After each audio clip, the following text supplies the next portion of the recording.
Hello मेरे प्यारे बच्चों, क्या हाल चाल। बढ़िया साहब। तो कैसे हो मेरे बब्बर शेर और शेरनियों। उम्मीद है आप सभी एकदम मस्त होंगे, स्वस्थ होंगे और लाजवाब तरीके से तैयारी भी कर रहे होंगे। प्यारे बच्चों, आज की वीडियो बहुत लाजवाब और बहुत प्यारी सी वीडियो होने वाली है। आज हम केमिस्ट्री में चैप्टर नंबर 7 जो कि एल्कोहल, फिनॉल तथा ईथर वाला है, तो उसमें हम आज डाई एथिल ईथर बनाने की प्रयोगशाला विधि को देखेंगे। प्यारे बच्चों, जितना वन शॉट इंपॉर्टेंट होता है उतना ही ज्यादा ये, क्योंकि एग्जाम के टाइम में ये बहुत ज्यादा देखे जाते हैं। इन पे 3 लाख 4 लाख 5 लाख व्यूज हो जाते हैं। कारण यह है बच्चों, जैसे एग्जाम के टाइम में आपके पास टाइम बहुत कम होता है, तो पता चले पेपर आज ही देने जा रहे हो या 1-2 दिन है, तो आपको भैया इनको देखना है तो फटाक से आप टॉपिक ही सर्च करिए, डाई एथिल ईथर बनाने की प्रयोगशाला विधि। और वैसे भी ये सारे टॉपिक जो है ना बच्चों 5 नंबर वाले होते हैं, ठीक है ना। कितने नंबर में भैया? 5 नंबर में पूछे जाते हैं। तो कॉपी और पेन के साथ बैठना। चलिए शुरू करते हैं, ठीक है भैया। तो डाई एथिल ईथर बनाने की प्रयोगशाला विधि हम देखेंगे। तो आपको ये इतना रटने की जरूरत नहीं है, ठीक। हालांकि लिखना पड़ेगा, बट यहां पे आपको रटने की जरूरत नहीं है ना। इसको बस फिगर को समझना है। सबसे पहले करते क्या है, विधि जान लेते हैं कि इसको लैब में किस तरीके से बनाया जाता है। तो प्यारे बच्चों, करते क्या है, सर्वप्रथम एक गोल पेंदी के फ्लास्क में, अगर आप भैया नजर डालें तो ये एक देखिए, ये एक गोल पेंदी का फ्लास्क है, ठीक है ना, इस तरह से। तो सर्वप्रथम करते क्या है कि गोल पेंदी के फ्लास्क में क्या किया जाता है भैया, गोल पेंदी के फ्लास्क में एथिल एल्कोहल और सांद्र सल्फ्यूरिक अम्ल, ठीक है, दिख रहा है ना। एथिल एल्कोहल मतलब इसमें सर्वप्रथम प्यारे बच्चों C2H5OH एथिल एल्कोहल हो गया भैया, और साथ में भैया सांद्र सल्फ्यूरिक अम्ल यानी H2SO4। इसके मिश्रण को 2:1 के अनुपात में लिया जाता है, ठीक है ना। समझिएगा, रटना नहीं, हमने बताया ना, इसको रटने की जरूरत नहीं है, एकदम दिमाग में छप जाएगा। क्या बताया भैया कि सर्वप्रथम क्या करते हैं, एथिल अल्कोहल तथा सांद्र सल्फ्यूरिक अम्ल H2SO4 दिख रहा ना, इसे 2:1 की, यानी इसकी मात्रा, एथिल अल्कोहल की मात्रा ज्यादा होती है और ये सल्फ्यूरिक अम्ल की मात्रा इससे कम होती है, ठीक है। लेकर के क्या करते हैं, इसको बालू ऊष्मक की सहायता से, है ना, दिख रहा है भैया यहां पर, ये इतना दिख रहा होगा इसे, क्योंकि इसमें क्या है, बालू। तो बालू ऊष्मक की सहायता से, है ना, यहां पर आप नोटिस करिए, ये बालू ऊष्मक की सहायता से इसको क्या करते हैं, गर्म करते हैं। और वो भी भैया इसमें टेम्परेचर कितना रखा जाता है प्यारे बच्चों, तो 140 अंश सेल्सियस का तापमान होता है, ठीक है ना। 140 अंश सेल्सियस पर होता है। हालांकि यहां पे सबसे पहले 100 गर्म करते हैं, फिर 140, वो हम रिएक्शन में समझेंगे। तो यहां पे 140 अंश सेल्सियस तक गर्म करते हैं। गर्म करने के बाद अब यहां पे भैया इसमें जो भी ईथर बनेगा, डाई एथिल ईथर, वो क्या है, निकल करके इस नली के सहायता, ठीक है, इस नली की सहायता से, जिसमें ये संघनित है, यानी ठंडा पानी इसको ठंडा करता है। तो यहां पर एक ग्राही पात्र आप देख सकते हैं, एक ग्राही पात्र है, वो भी किसमें, तो ये भैया बर्फ, यहां पर देख सकते हैं ये बर्फ है। तो बर्फ वाले, ये बर्फ का एक पात्र होता है, इसी में भैया ग्राही पात्र में यहां पर देखिए ईथर को क्या करते हैं, स्टोर कर लेते हैं, ईथर को इकट्ठा कर लेते हैं। लेकिन अब जो ये ईथर बनता है, एक तो भैया इसमें एथिल एल्कोहल की अशुद्धियां मिली होती हैं, दूसरा भैया इसमें सल्फ्यूरिक अम्ल जो तेजाब होता है, ठीक है ना, वो भी मिला होता है, और इसके अलावा भैया इसमें जल की भी अशुद्धि होती है। तो ये तीनों अशुद्धियां रहती हैं, यानी प्योर एथिल एल्कोहल नहीं बन, सॉरी, प्योर जो डाई एथिल ईथर है वो नहीं बनता है।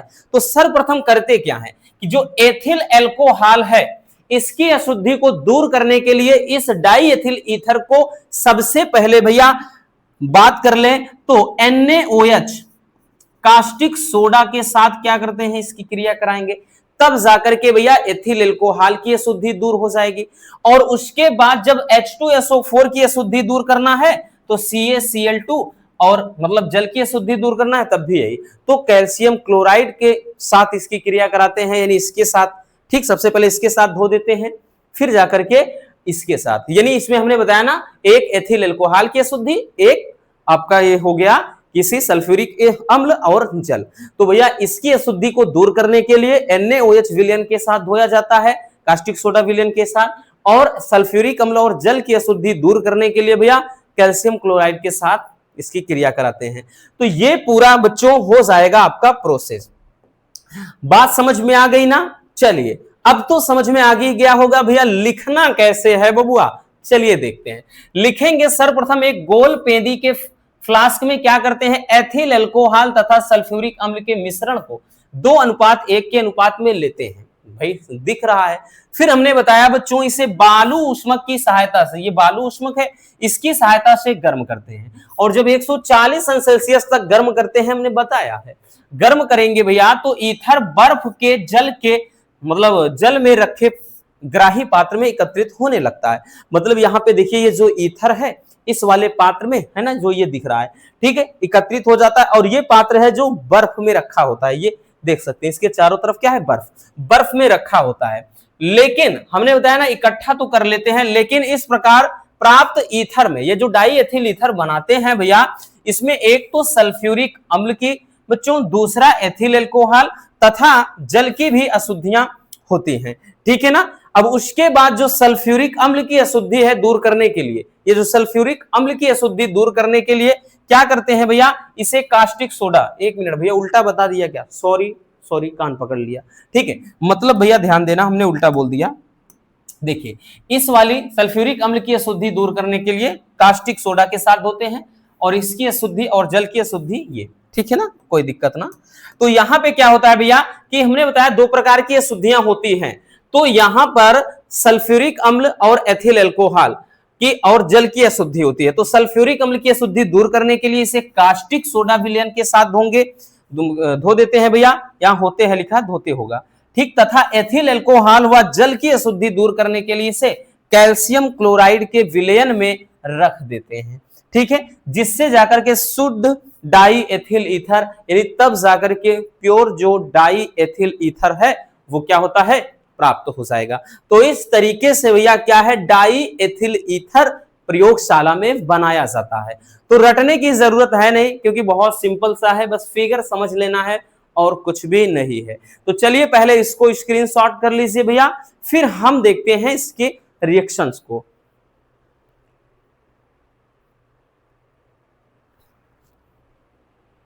हो गया ना। चलिए अब रिएक्शन देखते हैं। तो भैया यहां पर हम बनाने की प्रयोगशाला विधि, ठीक है, वो तो केवल विधि था, अब इसका जो रिएक्शन है वो देखते हैं। देखिए सर्वप्रथम करते क्या है, तो भाई जो गोल पेंदी का फ्लास्क होता है उसमें सर्वप्रथम C2H5OH एथिल अल्कोहल को लेते हैं और साथ में H2SO4, ठीक है, H2SO4 ले लेते हैं और इसकी भैया क्रिया करा दी जाती है। और इसको प्यारे बच्चों सबसे पहले 100 अंश सेल्सियस तक गर्म करते हैं। सबसे पहले मतलब 100 अंश सेल्सियस तक गर्म किया जाता है।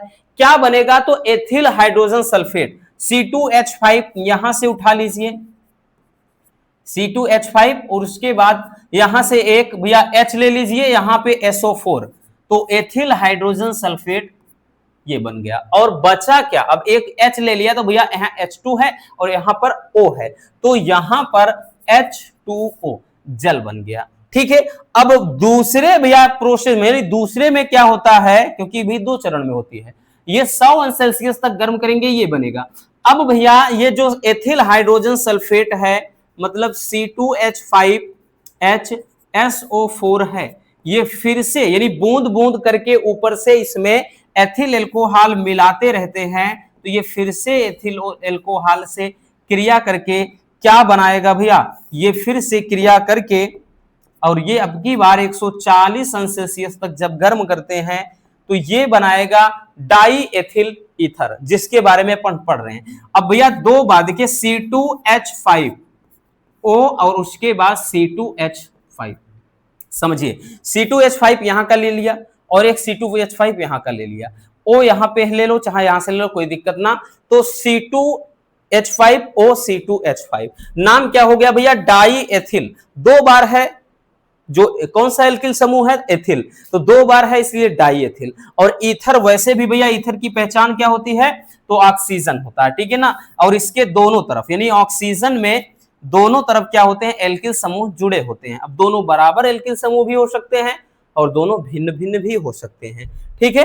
तो ये डाई एथिल ईथर बन गया और साथ में क्या बना देखिएगा, एक तो भैया देखिए यहां पे देखिए क्या बचा हुआ है, एक H यहां बचा है, एक H यहां H2 हो गया और उसके बाद पूरा का पूरा SO4 बचा है, तो H2SO4 यानी सल्फ्यूरिक एसिड निकल जाएगा, ठीक है भैया। तो ये आपका हो गया रिएक्शन। ये क्या है, तो ये है डाई एथिल ईथर, ठीक है। यही आपका मेन कंपाउंड है डाई एथिल ईथर। बाकी भैया नाम याद रखना, ये तो है आपका एथिल एल्कोहल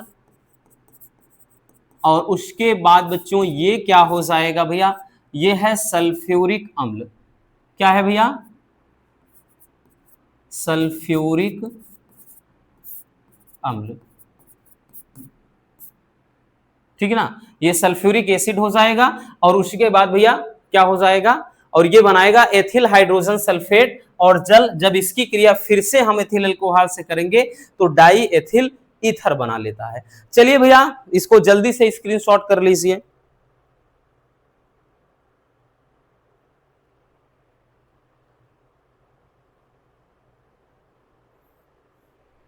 हो गया ना।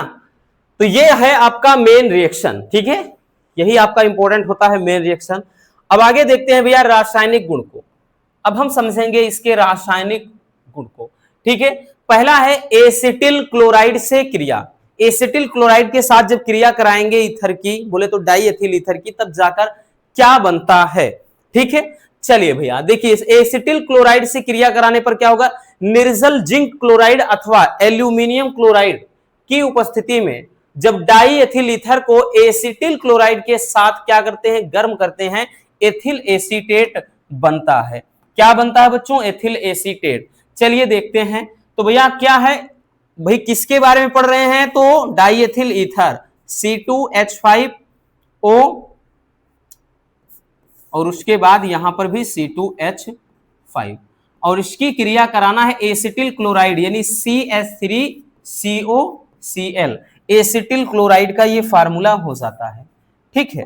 और किसकी उपस्थिति में, तो भैया बोल रहा है जिंक क्लोराइड अथवा एल्यूमिनियम, यानी यहां पे चाहे तो ZnCl2 करिए या फिर AlCl3 करिए, ठीक है। एल्यूमिनियम क्लोराइड या फिर जिंक क्लोराइड की उपस्थिति में जब गर्म करते हैं प्यारे बच्चों, तो एथिल कह रहा है क्या बनेगा, तो बन रहा है कहां गया, एथिल एसीटेट।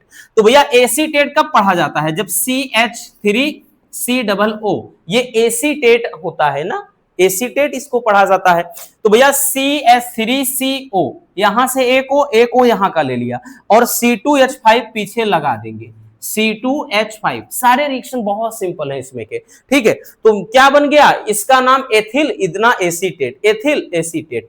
अब क्या बचा है जरा ये देखिएगा, एक तो C2H5 एक बच गया है, ठीक है, और यहां पर एक Cl बच गया है, तो ये हो जाएगा भैया C2H5Cl, ठीक है। यही रिएक्शन हो जाएगा। ये है आपका एथिल एसीटेट, एथिल एसीटेट हो गया भैया। और ये एथिल क्लोराइड जो कि एक हैलो एल्केन है, क्या है, एक एल्किल हाइलाइड कह लें या halo alkane, ethyl chloride, ethyl chloride हो गया। और भैया ये तो आपका है एसिटिल क्लोराइड, एसिटिल क्लोराइड,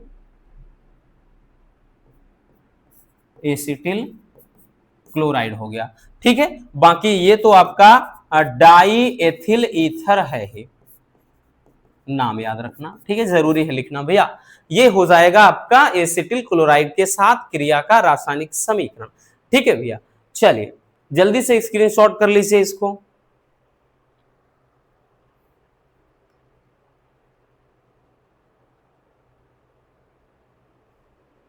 हो गया ना। आगे देखते हैं, अगला देखिएगा भैया जल अपघटन। देखिए ये बहुत इंपॉर्टेंट है भैया, हर साल पूछे जाते हैं, इतना याद रखना।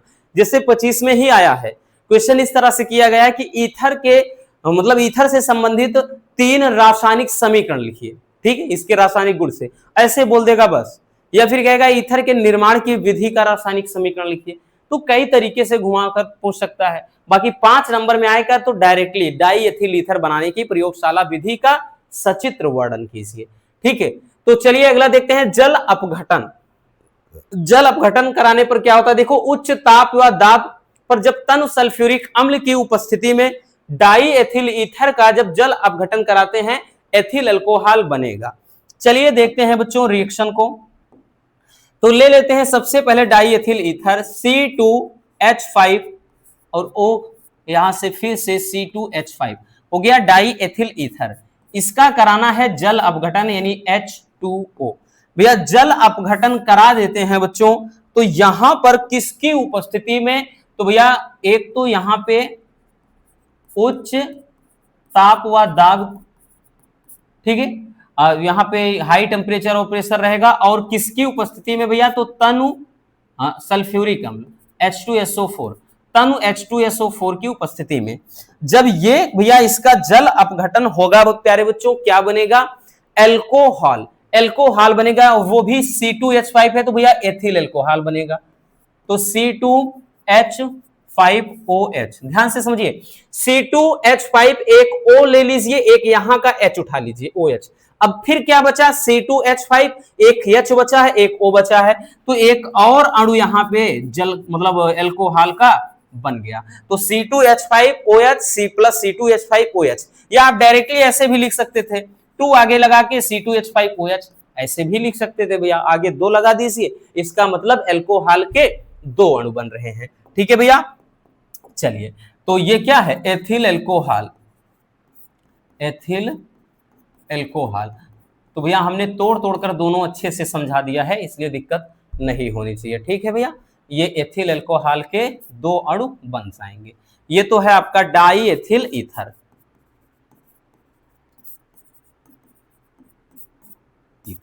ठीक है। चलिए नीचे का रिएक्शन अगला देखते हैं। अगला रिएक्शन है भैया दहन। ये वाला काफी ज्यादा पूछा जाता है। दहन यानी जब हम इसको दहन करेंगे, ऑक्सीजन के साथ क्रिया कराएंगे, बोलेंगे मतलब जलाना। ठीक है, जलाने से तात्पर्य है, दहन का मतलब ही है जलाना। देखिए अधिक ज्वलनशील होने के कारण यह शीघ्रता के साथ जलता है तथा वायु के साथ यह विस्फोटक मिश्रण बनाएगा।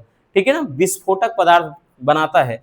तो जैसे भैया ले लेंगे C2H5O, C2H5O, उसके बाद C2H5, और वैसे भी इसको वायु के साथ क्रिया कराना है, बोले तो ऑक्सीजन O2 के साथ क्रिया कराएंगे। जब इसका दहन होगा तो क्या बन जाएगा भैया, एक तो देखिए एक बनाएगा, क्योंकि कह रहा है कि विस्फोटक मिश्रण बनाता है, यानी इसमें CO2 प्लस H2O बनता है। ठीक है, ये क्या है, विस्फोटक पदार्थ के रूप में होते हैं CO2 और प्लस H। अब इसको अगर संतुलित करना हो बच्चों तो क्या करेंगे भैया, ध्यान से समझिएगा। संतुलित कब होगा, अब देखिए पहले अपने को सबसे पहले यह समझना है कि भाई यहां पे देखिए C2H5 और C2H5 है, तो पहले एक काम करते हैं, कार्बन काउंट कर लेते हैं। कार्बन, 2 कार्बन यहां, 2 कार्बन यहां, 4 कार्बन है, तो आगे यहां 4 लगा दीजिए। अब 4 कार्बन हो गया, बात बराबर हो गई। ठीक है ना, हाइड्रोजन काउंट कर लेते हैं, 5 5 10 हाइड्रोजन, यहां 2 है, अगर 5 लगा देंगे, 5 दूना 10, बात बराबर। अब उसके बाद भैया सब हो गया, ऑक्सीजन गिन लेते हैं। ऑक्सीजन देखिए 4 दूना 8 ऑक्सीजन, 8 5 13 ऑक्सीजन। तो भैया यहां पर देखिए अगर हम 6 लगा देंगे, 6 दूना 12 और 1 ये 13, तो तब जाकर के ये रिएक्शन पूरी क्या हो जाएगी भैया, बैलेंस, यानी ये समीकरण क्या है, संतुलित है। ये हो गया आपका डाई एथिल ईथर हो गया भैया, और ये आपका हो गया, हमने बताया ना, ये एक विस्फोटक पदार्थ के रूप में रहेंगे, ये वायु से क्रिया करा दिया। ठीक है ना, बहुत प्यारी सी ये भी रिएक्शन है। चलिए जल्दी से स्क्रीनशॉट कर लीजिए भैया।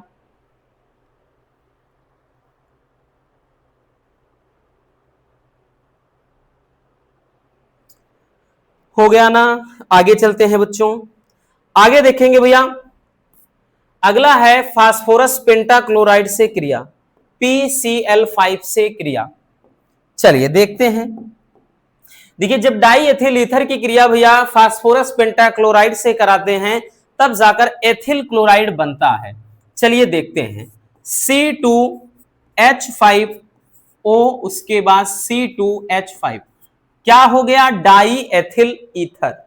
किसके साथ क्रिया कराना है प्यारे बच्चों, PCl5 के साथ, फास्फोरस पेंटाक्लोराइड, 5 है तो पेंटाक्लोराइड, ठीक है भैया। तो उसके बाद जब इसकी क्रिया कराएंगे क्या बन जाएगा, कह रहा एथिल क्लोराइड।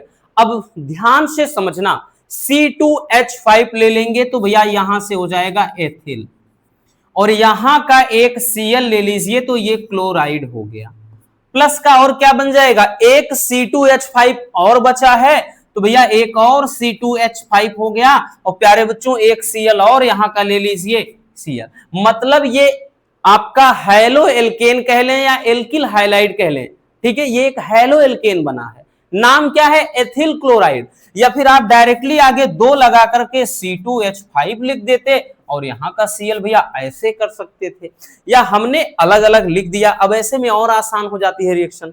बचा क्या वो देखिएगा, बचा है भैया यहाँ पे एक तो P बचा, यहां एक O बचा है, यहां Cl कितना बचा है 3, क्योंकि 2 तो लिख लिए, तो भैया ये हो जाएगा POCl3, इसका नाम हो जाएगा फास्फोरस ऑक्सीक्लोराइड या फास्फोरिल क्लोराइड कह सकते हैं, ठीक है। तो ये बन गया भैया आपका एथिल क्लोराइड। क्या बन गया बच्चों, एथिल क्लोराइड बन गया, और बाकी ये तो हमने बताया फास्फोरस ऑक्सीक्लोराइड पढ़ा जाएगा, ठीक है। तो भैया ये क्या है, die ethyl ether, die ethyl ether, ठीक है भैया। बाकी ये PCl5 क्या है, फास्फोरस पेंटाक्लोराइड, 5 है इसलिए पेंटा, ठीक। चलिए स्क्रीनशॉट कर लीजिए इसको भी। अब उसके बाद चलिए देखते हैं बच्चों हम इसके उपयोग को भी, कभी कभार ये 1-2 नंबर में उपयोग में भी पूछ लेता है भैया। उपयोग में देखते हैं कहां इसका उपयोग होता है, तो भैया उपयोग में सबसे पहला है ग्रिग्नार्ड अभिकर्मक के रूप, ठीक है। ग्रिग्नार्ड अभिकर्मक हमने पिछली क्या कहते हैं क्लास में समझा है। अगला है शल्य चिकित्सा में निश्चेतक के रूप में, ठीक है, यानी जो ऑपरेशन थिएटर वगैरह में क्या होता है भैया, इसको निश्चेतक, निश्चेतक का मतलब बेहोशी की अवस्था में लाने के लिए, बेहोश करने के लिए, ठीक है ना, तो ये इस्तेमाल किया जाता है मेडिकल क्षेत्र में। अगला है भैया ईंधन के रूप में, तो ईंधन के रूप में भी इसका प्रयोग किया जाता है, क्योंकि ये एकदम इसको आप क्या है पेट्रोल समझिए, जैसे अल्कोहल होता है ना वैसे समझिए। अगला है भैया क्या, प्रशीतक के रूप में, प्रशीतक का मतलब क्या है, ठंडक प्रदान करने के लिए, तो ये प्रशीतक के रूप में। अगला है विलायक के, जो वार्निश वगैरह में भी होते हैं पेंट वगैरह में, तो उन सब में भी विलायक के रूप में प्रयोग किया जाता है, क्योंकि अल्कोहल का भी प्रयोग होता है, ठीक है भैया, पेंट वार्निश इन सब में, फिनॉल वगैरह है ना, पढ़ा है आपने, तो इसका भी प्रयोग क्या है, विलायक के रूप में होता है। चलिए स्क्रीनशॉट कर लीजिए।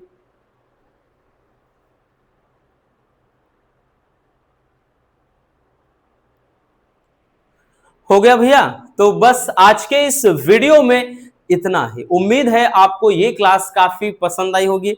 अगर वीडियो पसंद आई हो तो प्यार से लाइक कर देना, और नए हैं तो चैनल को सब्सक्राइब जरूर कर लीजिए, ताकि मजेदार टॉपिक आप तक रेगुलर पहुंचते रहे। Love you, bye bye, take care. और हाँ, एक प्यारा सा कमेंट बॉक्स में छोड़ दीजिएगा।